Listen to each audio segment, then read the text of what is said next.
When you have a one-on-one and you're talking to a person or you're talking to your potential market, you start giving them assurances.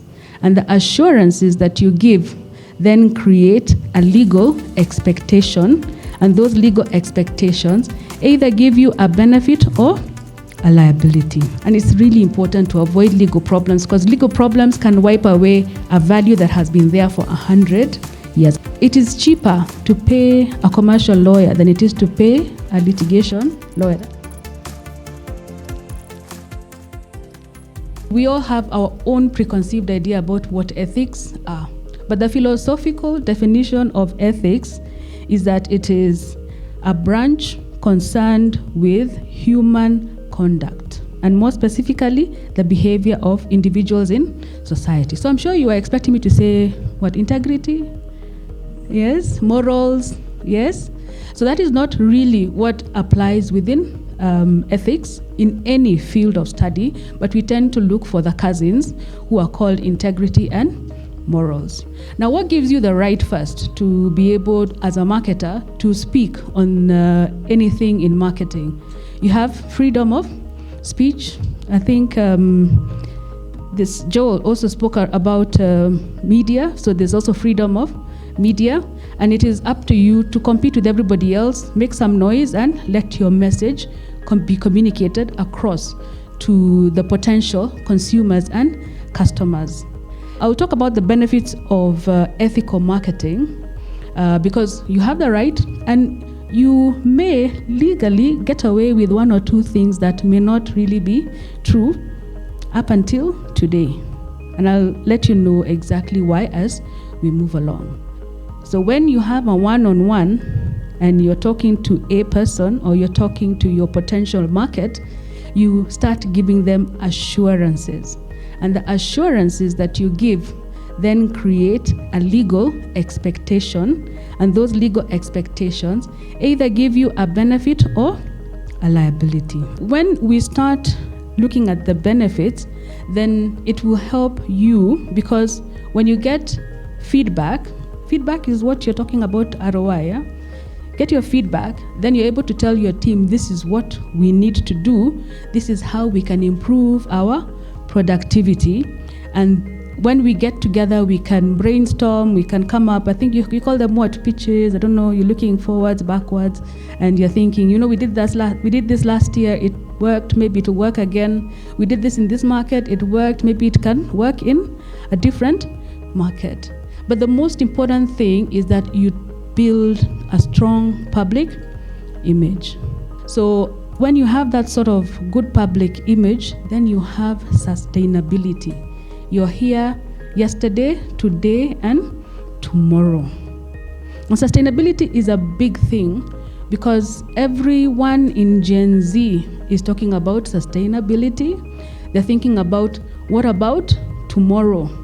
Is this sustainable? And it has become one of those bywords that has gone even beyond its original meaning to say and communicate that we are offering you something more valuable. And customer loyalty nowadays is such a big deal because you're online, we are now into social marketing, and everybody is talking to everybody else. And when I talk to the next person, I influence them. What it does is that it helps us build on the value, stand on the value, and avoid legal problems. And it's really important to avoid legal problems because legal problems can wipe away a value that has been there for 100 years. There is this ODPC, means the Office of the Data Protection Commissioner. We have heard of her. That office has been around for only 3 years. But in November 2022, the ODPC issued an enforcement notice and fined Oppo Kenya, the telephone, I think they manufacture handsets. And they fined them 5 million Kenya shillings because they used an image belonging to someone without asking for their permission. So they used it for advertising, and somebody thought this is a good idea, let's just pick this, let's run with it. They didn't bother to find out who that person was, where they were, get their consent, and then publish it. And there are also international marketing rules and regulations. There are conventions as well. So some of the things that also you would want to be clear about is issues like language. We all think that we speak English, but the English spoken in Kenya, the English spoken in the UK, the English spoken in the US are completely different languages. So what may be acceptable here may not be acceptable in a different jurisdiction. What may be acceptable in another country may not be acceptable here. You want to also be very clear about the intellectual property, and this means having contracts that state, we are developing this ad campaign for you, but in this ad campaign, our intellectual property will be, the creativity, but the final product, whatever we agree upon, as this is the ad campaign that we are signing off on, that then belongs to you. The key thing to ask yourself is, when does that intellectual property shift from the ad agency to the client? It is important to document everything and also talk about these things when you're pitching, when you're doing the work, and when you're signing off on the final product. So you want to have everything fine print, signed off, in writing.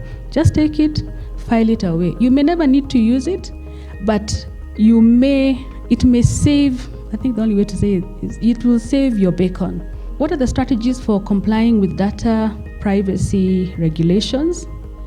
So there is the data lifecycle. I would recommend that you keep anything that is data. And data, by the way, is everything. When you feel there's a risk, don't keep it within yourselves. Discuss it, even get legal counsel. It is cheaper to pay a commercial lawyer than it is to pay a litigation lawyer. That is what I always, first of all, tell everyone.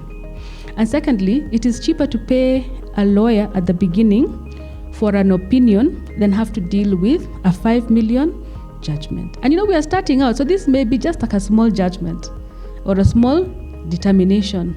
We never know what is going to happen in the future. Under no circumstances should you use unauthorized data. We have a Consumer Protection Act. I think that's the name that we have. I can confirm that. But the basic thing that it says is that every consumer is entitled to safety, to information, to choice, to voice, to redress. Redress just means we want to get our client paid. Your life can be valued. I'm so sorry to say that. Lawyers and actuaries know that, and we can value to the last coin. Because of data protection, because that's another issue that has become really, really key, I want to be able to opt in and opt out. So also have a team that is just looking specifically at legal risk management. So how do you stay informed and compliant? Do a global scan.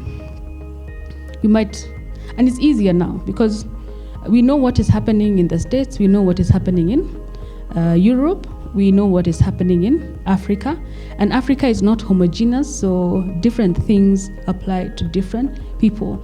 And then remember, why we are global scanning is because we are all connected now.